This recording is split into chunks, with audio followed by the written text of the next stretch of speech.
August 13th, 1921.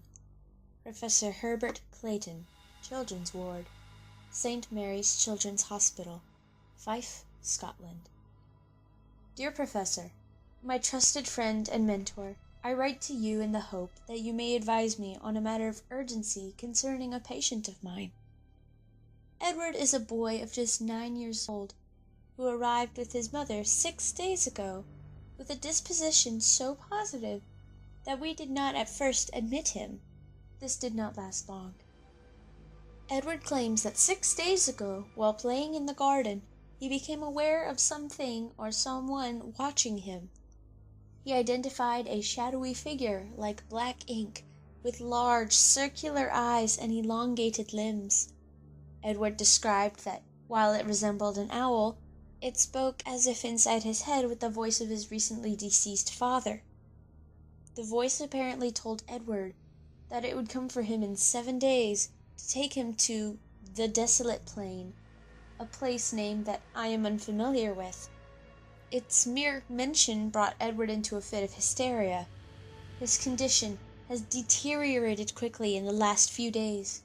The boy has become convinced that the shadowy figure has returned and is moving closer each time towards him. The delusion appears to have some connection to mirrors and glass, both of which Edward has banished from his room.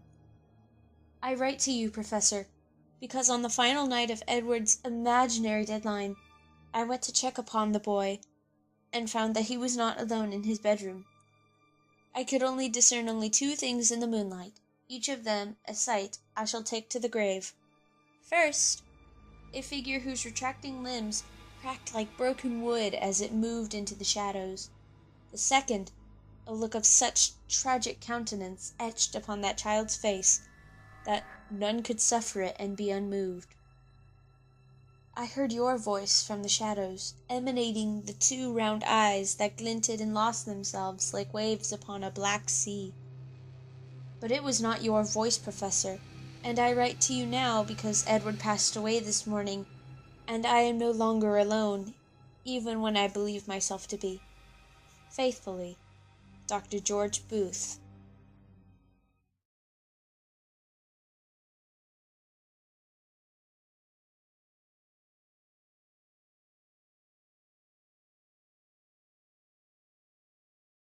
You lay in your bed, comfortably, staring at your ceiling.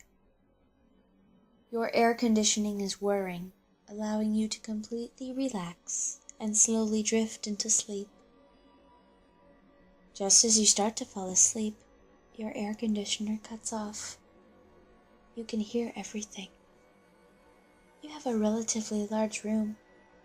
You're starting to become uncomfortable, but instead of moving to get into a better position, you lay still, almost frozen. Your body begins to tighten while you're listening to your house settle. You just realize this and force yourself to relax.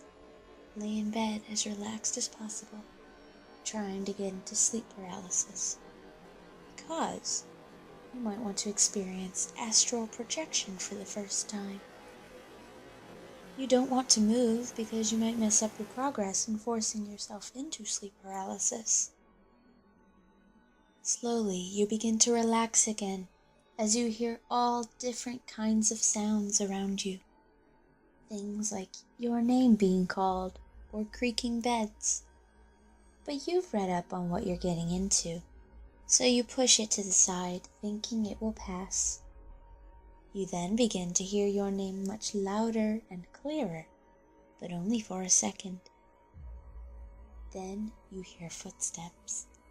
At this point, your mind is making up all kinds of things, just to make yourself feel better and not freak out.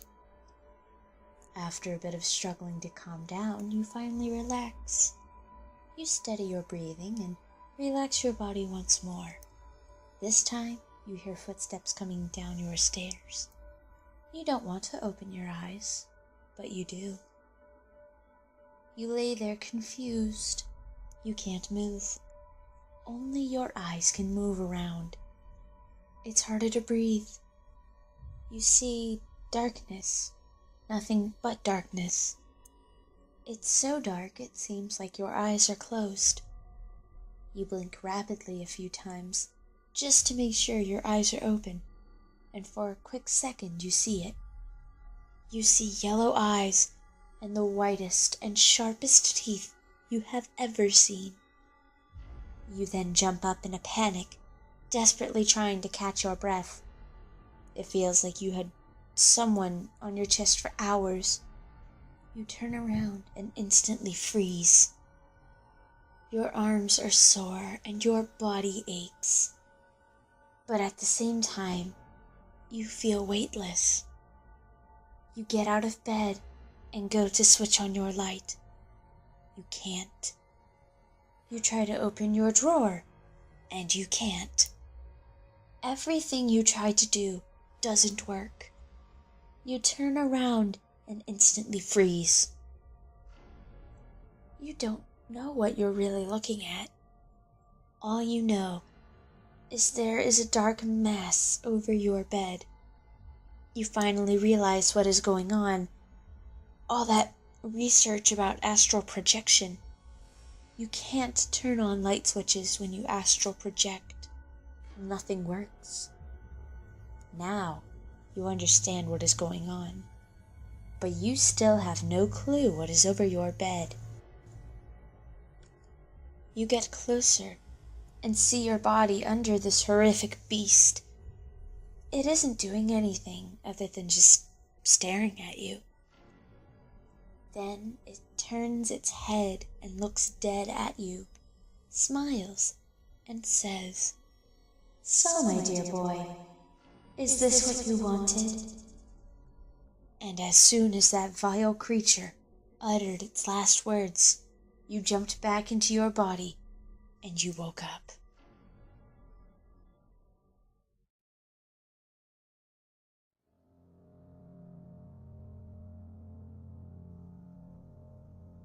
Do you feel safe in your house? Does your house have secure doors and windows? Do you trust your neighbors, if you even have any? I ask these questions, but I already know the answers.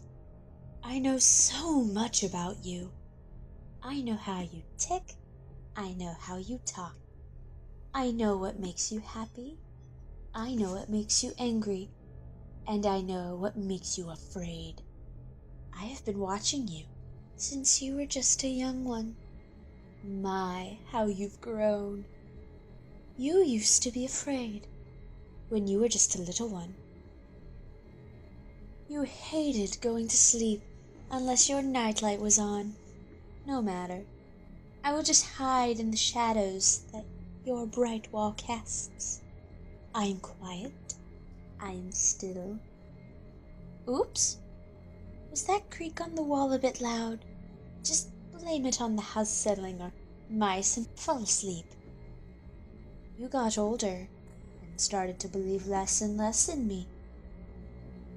You always had a scientific answer for the creaks and the warps.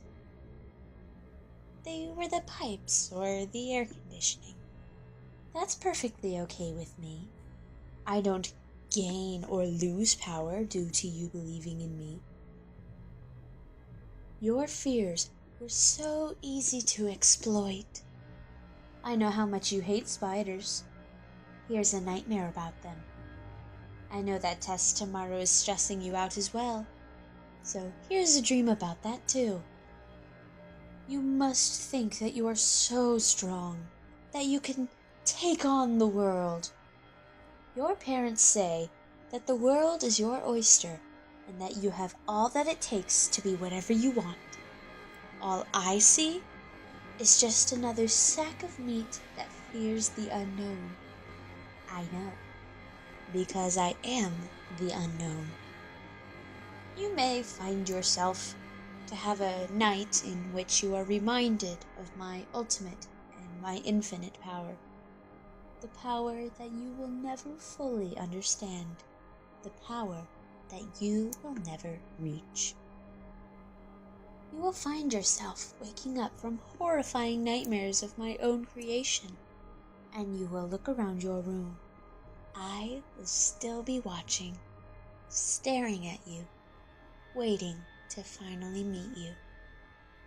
You may fall asleep again. I creep closer, bringing the darkness and the shadow closer with me. I will start at your feet. You wake up again, and I crouch beneath the bed. You may feel that the room has gotten darker and more enclosed. Don't mind that, just go back to sleep. As you fall to sleep again, I resume by going underneath the blankets that you call to protect you. The protection that you normally feel from wrapping yourself in those sheets will soon become your everlasting prison. I creep closer and closer as you start to toss and turn from yet another nightmare that I have manufactured from the years of my research. However, I have made sure that you will not wake up. Not quite yet. I slither all the way to the edge of the blankets. I also intensify that unpleasant dream that you are experiencing as you wake up once more.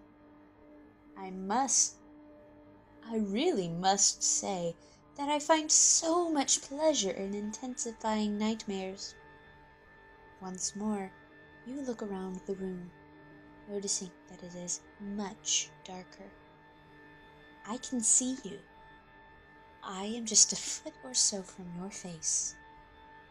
You may never see me, but my pearly white eyes see you. You start to drift off to sleep once more as I breathe out a bit. You notice right away as your body starts to shake and you start to sweat. You slowly pull the covers until you start to make out my true features. You immediately notice my slightly troubled mouth. I know. I tried to clean up a bit before my grand entrance, but a few stitches that hold my mouth together may have fought loose a bit as I creeped up to you. You start to scream as I breathe out the last thing you will ever hear. The sound has been described as being the middle of a major windstorm in the middle of an open space. I make sure that you fall asleep right after. However, sometimes you might just faint. That saves me time. I creep back into my domain in the shadows to watch you as you sleep once more. I am the shadows that dance across your room at night. I am the banging pipes and the spider in your dreams. I am the wind that feels a bit too close for comfort. I am the ultimate fear, for you will always hear my cry as long as you live on the stump that you call home. I am the tormentor of those who refuse to abide by my rule. I am the Umbra.